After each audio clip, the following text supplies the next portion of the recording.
So, this is Woodman here. I just wanted to talk to you about how brain generated electromagnetic fields, or EMFs, might allow people to interact through dreams. And this is something that's um, been well documented. Whether or not scientific research supports it is another story, but definitely a lot of people have claimed to go through this. Our brains generate electromagnetic fields, or EMFs, through the electrical activity of neurons, and these fields play a role in the vivid, complex experiences we have while dreaming. While science may not fully explain the phenomenon, there are intriguing possibilities about how these EMFs could facilitate interactions between individuals in the dream realm. Remember, everything is energy, and with the projection of that energy out into the universe, there is a possibility of entanglement. The electromagnetic activity of the brain is the most intense during REM sleep, the stage when dreams are the most vivid. This brain activity could potentially create a kind of mental network that allows for communication beyond our ordinary senses. Some believe that this network might enable us to connect with others on a subconscious level, interacting in ways that defy conventional understanding. If you can think of it as we create this collective dream world, then there is a possibility for people to cross over into the experiences of others. So what about the psychic insights and these shared dreams?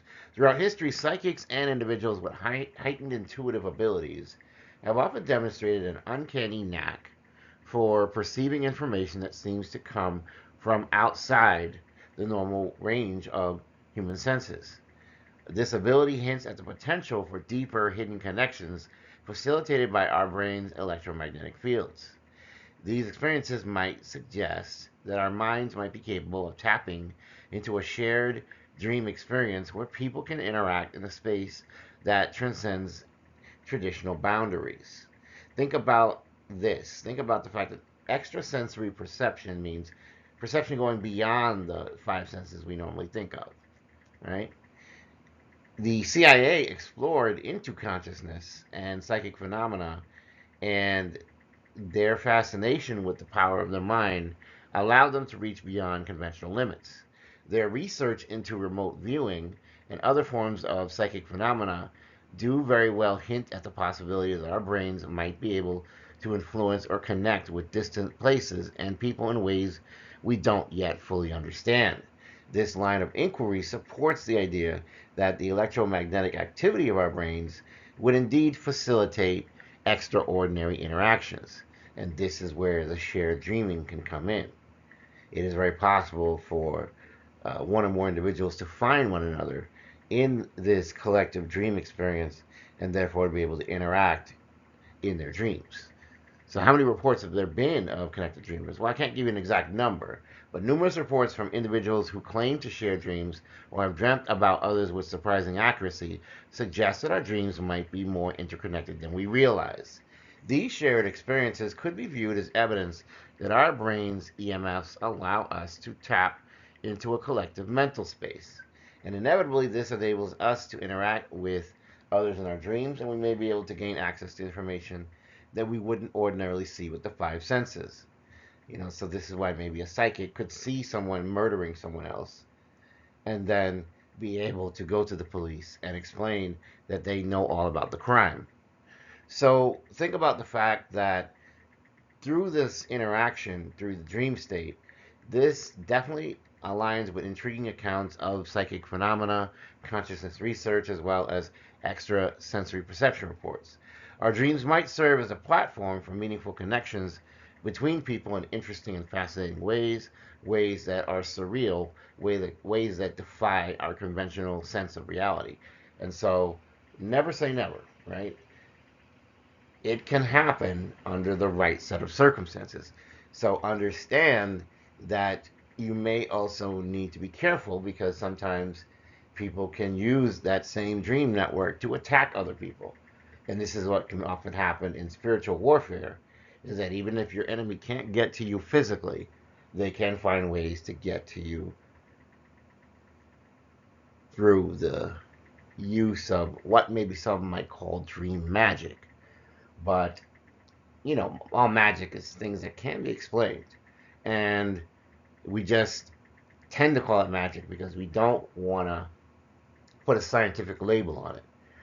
But keeping in mind that energy exists and the manipulation of that energy can produce amazing things, it's of no wonder that human beings have also learned how to use that energy in order to send out thoughts and signals out to others, particularly in light of the fact we have quantum mechanics, which creates these probable states of reality that then collapse at one point when the observer effect takes hold, and then the waveform function collapses to a singular reality. So, all in all, it kind of explains a lot of the unexplainable, right? Although we may not be able to define it with preciseness in the way that science comes to understand when it tests theories and goes through rigorous methods of proof and repeated experiments to show that in fact this happens at a statistically significant level that is remarkable. But nonetheless, from an anecdotal standpoint, we know it's out there. We know it's going on. And so definitely you need to be careful with that.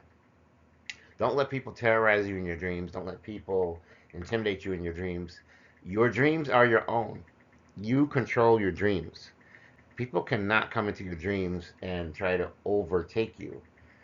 That would mean that maybe you need to work on your mental fortitude. And in that mental fortitude, you have to eliminate things like fear and anxiety, and you have to exhibit signs of bravery and courage. Truly live in your purpose. Understand that this is your reality, this is your incarnation. You call the shots. And so we only let people run roughshod over us if we don't do anything to stop people running roughshod over us. Remember, it's your power. Your power is always yours. People cannot control you. People cannot enslave you. People cannot harvest you. People cannot manipulate you unless you let it. So fight back at all costs, and you will have a more happier existence because you are the person who needs to stand up for yourself. The reality you create is one you co-create with yourself and God. If you like this message, I would hope that you would like, share, and subscribe. If you're new here, welcome aboard. You're welcome. This is a safe space. If you're returning, thank you so much for keeping this channel going. I appreciate you so much. I love you. I love you. I love you. Have a wonderful and blessed day. Signing off with this message. Take care.